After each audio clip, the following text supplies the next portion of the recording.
ตอนนี้ทางบุญมีกะเฮียนได้ปัญญาไว้เฮียนจริงแม่นสิสอบแม่นสิเสียงบ่มีทางอ่อนแต้มจนคู่ย่องแต่ผู้เดียว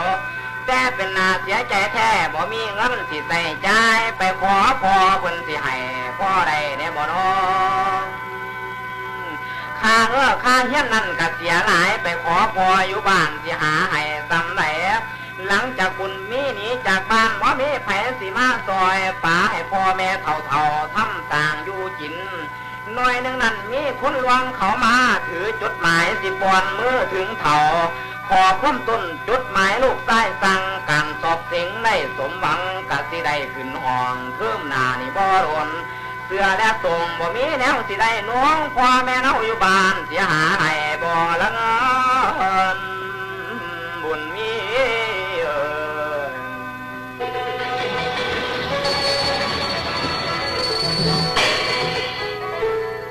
นี่เท่า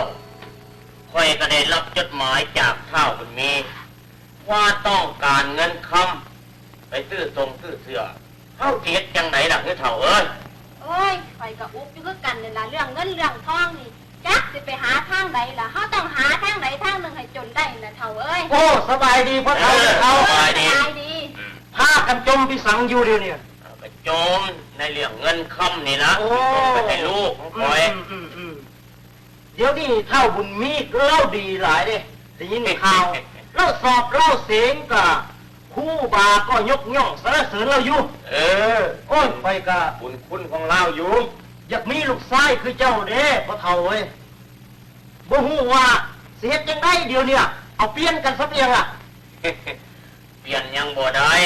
แต่ว่าบุญมีน่ะเรามีคู่หมั่นแล้วโอ้มีคู่หมั่นแล้วแล้วสิเฮ็ดจังไหนล่ะคือเฒ่า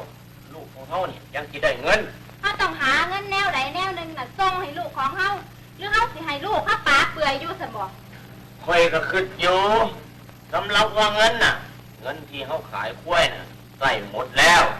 เหลือที่ดินน้อยๆก็แพงไว้ให้บุญมีนั่นละเพื่ออยากจะให้มัน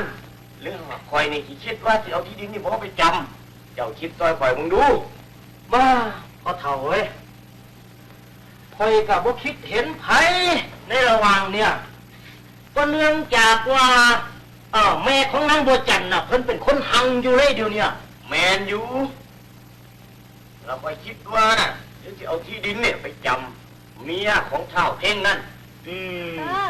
ข่อยก็เห็นดีคือกันล่ะเฒ่าเอ้ยถ้าสั่นข่อยก็สิไปจักข้าวกันเด้อไปเฮียนแม่นางบัวจันทร์จักข้าวกันเด้อเฒ่า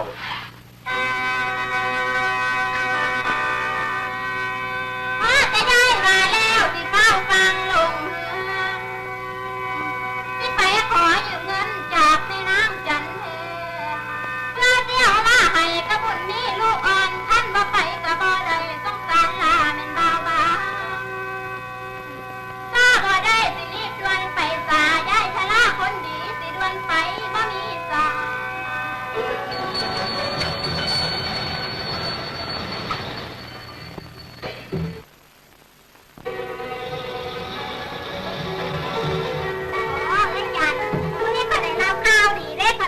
ไอ้บุญมีกลับจากไปเยี่ยมมาแล้วว่าสิว่ายามถ้าเฮาจังไดล่ะ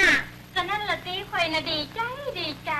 เขาบ่กินข่อยก็อิ่มแล้วมื้อนี้น่ะได้ยินข่าวว่าไอ้บุญมีสิมาเจ้าดีใจนำข่าวแม่นล่ะเอ้ยแต่ว่าข่อยนี่ได้ยินข่าวว่าไอ้บุญมีโรงเรียนเก่งเด้แต่ว่าคนงามอีกเฮ็ดจังไดน้องจังสิได้คือเอ้ยกันล่ะโอ้บ่ต้องอิจฉาข่อยดอกหากว่าข่อยได้ก็คือเจ้าได้หั่นล่ะคนบ้านหนึ่งเมืองเดียวผู้ชายผู้งามกว่าบุญมีกับมีถมเทไปนะวันนี้ค่อยดีใจหลายคนสีห้องแพงให้มวยเจ้าฟังเด้อแม่ละล่ะข้าวเสี่ยวกับร่างใจซอยเอื้อย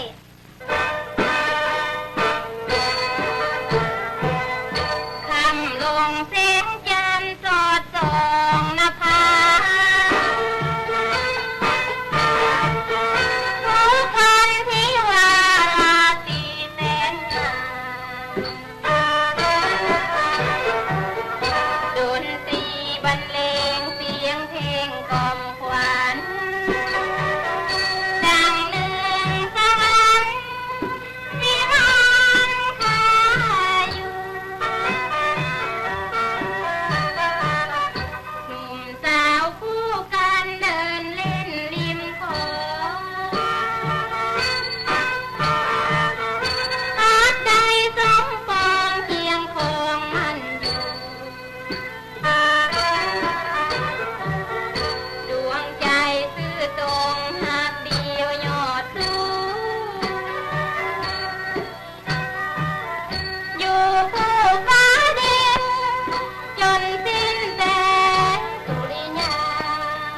มวนหลายเนาะมวนหลายแท้ ฮะ ๆโอ้มีแต่ผู้งามๆแท้น้องสาว เจ้าอย่ามาจับข่อยเด้ข่อยน่ะมีแฟนแล้ว อีกจักหน่อยข่อยบอกไอ้บุญมีมาตีเจ้าเด้ เอ้ย นี่มันหมู่บ้าน พวกผู้สาวบ้านของข่อยนะนี่นะ เจ้าสิมาเฮ็ดลวนลามแบบนี้บ่ได้ เดี๋ยวถ้าบุญมีมาถ้าบุญมีจะเตะเจ้าเด้ บุญมีวะ โบยะเรื่องบุญมีอันธนาเมาเนี่ยมันเป็นกันอันนึงอันเดียวกันนิดๆหน่อยๆหรอก โอ้ย วะ มึงอย่าต้องคุยมึงบ่ต้องคุยหากบุญมีมามึงสิได้โดนเตะงานบ่ ระวังเขาก็ได้บุญมีมาถ้าข่อยสิฟ้องไอ้บุญมีให้ตีเจ้าให้เบิ่งหน่อย โอ้ยอย่าหัวหลาย นี่น่ะนี่น่ะ อ้าวไม่ได้หยังกันนี่น่ะ ฮะไอ้บุญมีมาแล้ว ไม่ได้หยังเจ้าไปเฮ็ดหยังให้ไผ มีมาแล้วเอาจับหน่อยนะเอามา บุญมีวะเนี่ยจัน บุญมี ไอ้ดี มี ใจ วะ แท้ โอ้ยลาเอาเด้อมาให้เอา โอ้ไอ้เป็นจังไดได้ยินข่าวว่าไอ้สิมาวันนี้ไอ้ก็มาพอดีนั่นคือน้องมันคือ บัวจันเอ้ยมานี่มาเห็นน้องหัวใจซ้ายมาแสนซื่น วันจันทร์ดีจังดีใจไอ้วันนี้ ยามเมื่อให้จากเจ้าฝันเห็นหน้าอยู่สู่คืนมือนี่มาพบพ่อไอ้คืนพระไทยหลาย หัวใจซ้ายมวนยินในตอนนี้ ไอ้น้องดีจังดีใจได้ยินข่าวว่าไอ้สิมาน่ะวันนี้ไอ้ก็มาพอดีไอ้คือ ไอ้ก็คือกันกับน้องนั่นล่ะน้องเอ้ยไปกินข้าวก็บ่ได้โอ้สบายดีนะ สบายดีแม่ไอ้บุญมีเพิ่นไปเฮียนเพิ่นกลับมาแล้วล่ะแล้วก็บุญมีย่าพอไปไกลลูกสาวไปจักหน่อยก็ได้อันนั่งจันนี่น่ะบ่เป็นสำหรับเจ้านั่นน่ะอย่ามาทำมันยากสิหลอกลวงลูกสาวไปอีกต่อไป เอ๊ะแม่เป็นหยังบ่ได้เว้าจังซี่ เมาจังสิติแต่คิดตะกอนเจ้าก็ได้รับมันรับนั่งจันกับแม่นอยู่แต่ว่าเดี๋ยวนี้นั่นน่ะก็ต้องการให้นั่งจันเนี่ยไปเว้ากับคนทุกข์ยากอันคนบ่มีเงินอย่างเจ้าและคนมีหนี้เต็มหัวเขาบ่อยากจะให้ลูกไปเว้า แต่ถึงจังไดเฮาก็ได้กันให้ความมั่นสัญญาต่อกันไว้แล้วเด้ยังแม่ นั่นน่ะแม่ถึงแม้ว่าไอ้บุญมีน่ะเพิ่นน่าสิเสียเงินไปเมิดที่ดินก็จำนำแต่ว่าไอ้น่ะมีความรู้กับเปรียบว่าไอ้น่ะมีทุนไว้ก้อนหนึ่งแล้วจะหามหัวใจลูกเลยนะแม่มีความรู้กระสังแม่บ่ต้องการคนมีความรู้อันใดแม่ต้องการเป็นเงินแม่ต้องการคนมีเงินและคนมีที่ดินคนทุกๆอย่างบุญมีแม่บ่ต้องการไปลูกไปเดี๋ยวไปนี่ไปนี่ แม่ของน้องมันกีดกันความหักของเฮาซะแล้วอ้ายกับน้องนี่คงสิบ่ได้ร่วมกันดอกน้องเอ้ยเพราะว่าอ้ายเป็นคนจนตัวข้าจนต้องทนฝืนใจจะฝากหักอาย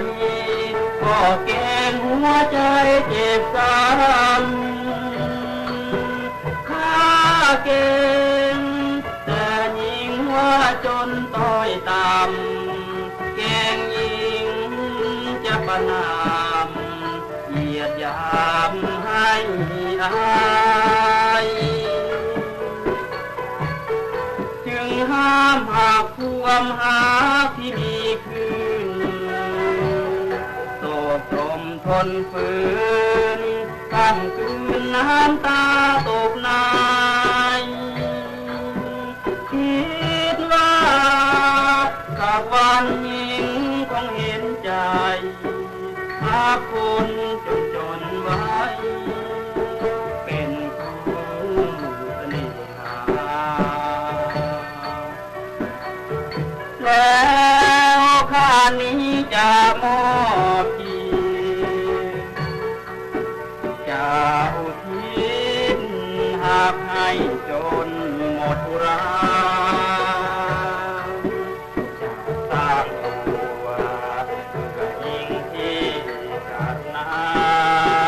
ให้ความรักอย่างเมตตาต่อข้าจากใจจริงมีภัยจากคนคิดเห็นใจข้าที่รอคอยหาศรัทธาแท้จากยิงแม้นมีข้ายอมมอบทุกสิ่งขอเพียงแต่